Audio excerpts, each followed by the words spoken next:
Hi guys, welcome back to the channel. My name is Dave, and today I want to talk about TSLY and the rest of the family of products from YieldMax. Now, I just did a review of TSLY and that very impressive 68% yield that it offers. But I wanted to do a follow-up video and talk more about the option strategy and see if we can pick our own stocks and deploy this strategy ourselves safely. Because I'll be honest, I'm kind of cheap, right? I don't necessarily want to pay my 1% to YieldMax if I can keep that myself and deploy this safely. So we're going to take a look at that today. If that is what you're looking for, please stick around. Whoop.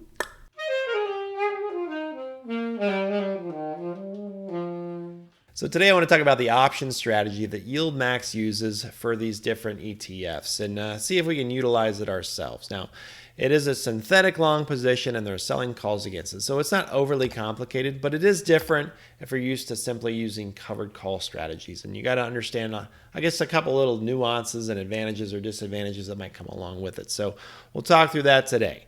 But again, it's not something that you have to rush into. It's something that you should start thinking about and looking at these positions and making sure that you understand the ramifications of what could potentially happen. When you get into option trading like this, it's important that you understand the risks, the pitfalls that might come along with any particular type of trade.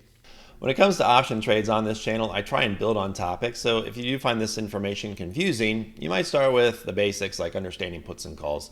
And I'll link a video above as a starting point. Otherwise, you might just be a little bit lost. But today we're going to make our own NVDY here on Fidelity, which is based off NVIDIA stock.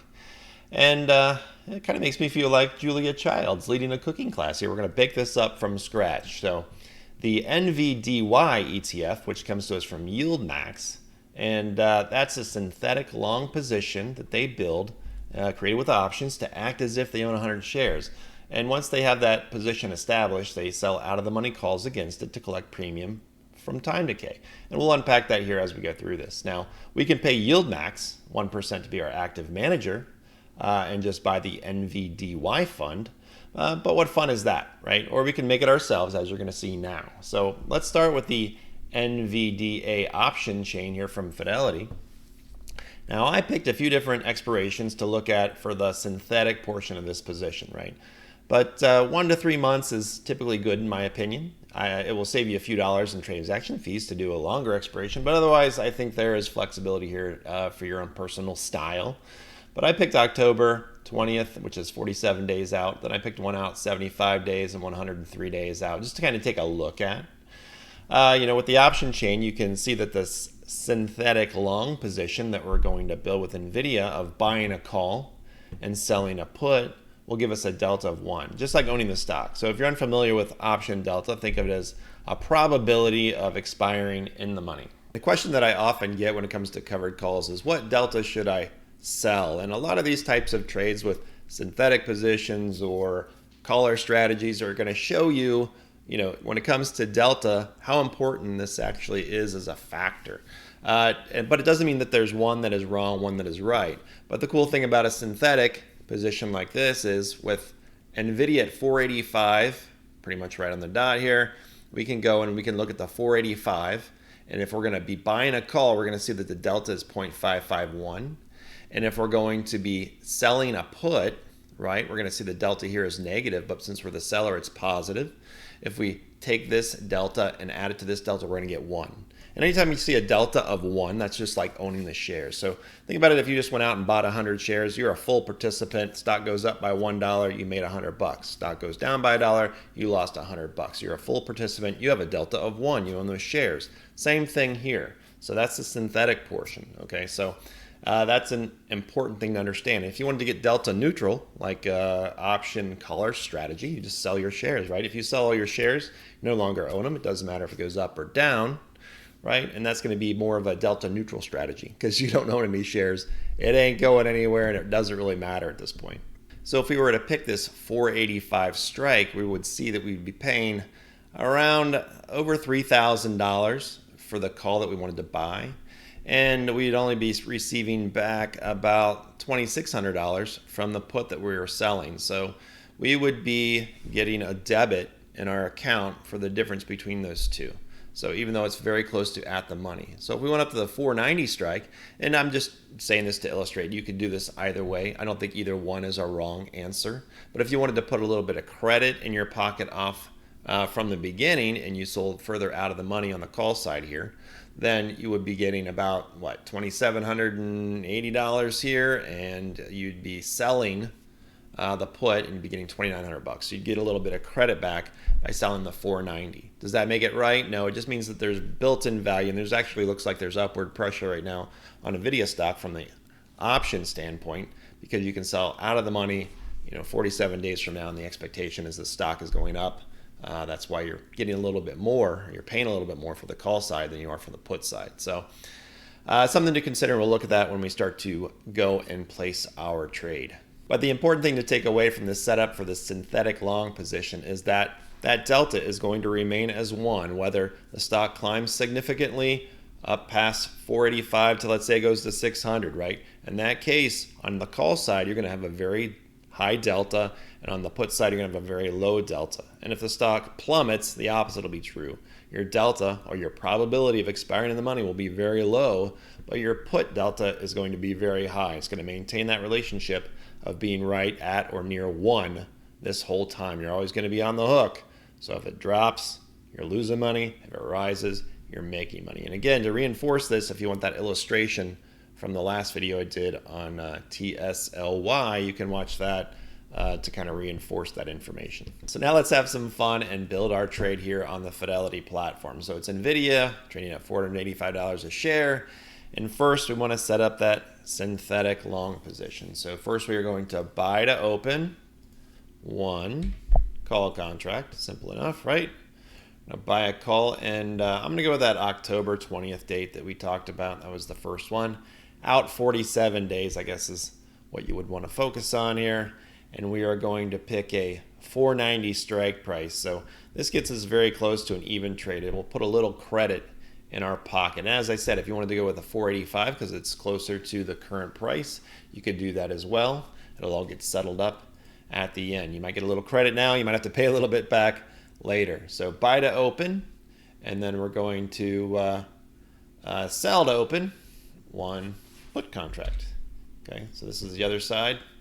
Again, same expiration, same strike price, and this will give us that parity here where it doesn't matter if it goes up, doesn't matter if it goes down. We are a full participant in the stock. Okay, and if we look at a net credit right now, our net credit midpoint, which we wouldn't quite get, would show $1.73 of credit coming into our pocket. So again, if you're not familiar with options and you see max gain unlimited, hey, yeah, there's a lot of upside, max loss, 48,000. I can't stomach that. What the heck am I going to do here? That $48,827 is because we're on the hook from 490 on the put side down to 0, right? So that's $49,000. And another reason to pick NVIDIA, because if you're not able to stomach that idea, then this might not be the right trade for you. So this 48,827 is 49,000 minus the credit received, and that's what you're really on the hook for. It also shows our break even of 488.27. So we'll remember that so we can plug in some of these details into a spreadsheet and kind of get an idea of where we're headed. I like to game plan a lot. So that is the synthetic long position. And the last thing to do here is to add a leg where we're going to take shorter expirations. We're going to go out there and we're going to sell calls against it. So again, sell to open. Again, we have control of 100 shares, so we're going to do 1 contract. Again, that represents 100 shares. It's a call. And let's say we just wanted to go out 1 week, right? September 8th. So in this case, this Friday expiration, what do we want to pick, right? Maybe we want to go out to $500 to give us a little upside. Maybe you want to go to 510. It really depends on what you want to achieve, how far out of the money you want to sell. So with 510, you're going to get about 160 some bucks, $162, let's call it. That's a net credit altogether now. We're going to receive $337 or $335 when we place this order, and we're off to the races. This is our first call. Again, we're going to try to roll this out and collect as much as we can as the stock price obviously climbs. In our case, that's what we're hoping for, right? So this is the setup for day 1. And then as time ticks away, we're going to be managing this position, trying to collect as much income as possible as we move through this. Now, just to show you another example, if you were wanting to sell a little bit closer to the money, which I tend to do when I get into positions like this, I get a little greedy, want that money off the table early on, which will also affect my break-even point and drop this as much as possible. Because some people are like, how does this affect what you're actually trying to do? Well, it's reducing my break-even, right?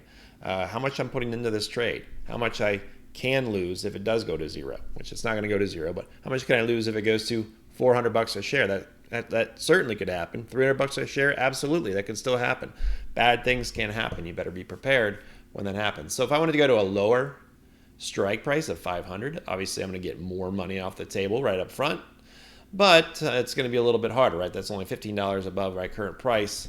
Maybe a little bit harder to manage if I am directionally correct here and NVIDIA continues to rise over the next month and a half until my expiration on my synthetic long here. So in that case, I'm looking at a net credit altogether of probably right around $500, which gives me a lower break even, not about 482. So maybe this is the setup that you would want to use. Now, if we take that information that we just got from Fidelity and we plug it into something like a covered call calculator, we're going to see that we can get those glossy returns that you sometimes see from YieldMax, at least understand better where they're coming from, right? So with today being a Sunday, so take it with a little grain of salt here. Tomorrow's Labor Day. Happy Labor Day, by the way. Selling one contract of NVIDIA with an expiration this Friday with an adjusted price of 488.27. That's the adjusted price for our synthetic long position, if you remember that. And we sell a call with a $500 strike price, meaning we can have a stock appreciate 2.4% this week and still keep all of that as well. We could collect a premium of around $335. And if we annualize that, like if this expires every single week and we're able to repeat this process, well, we're going to get about 0.7% every single week, and annualized, that's about 50%. Looks pretty glossy, right? So that's where some of those numbers come from. It looks very appealing, but obviously it's not always going to expire out of the money, and the stock's just not going to trade sideways. It is going to go down at times. It is going to go sometimes past our strike price, and that's going to affect our return. So now that we have this set up, what could happen with this trade, and what might our response be if things go awry? You know, I'm a big believer in planning, and if you can't answer the difficult questions, it probably is not right for you. So, for example, let's say we find out NVIDIA is, I don't know, let's say they're cooking the books, right? The stock drops to 250.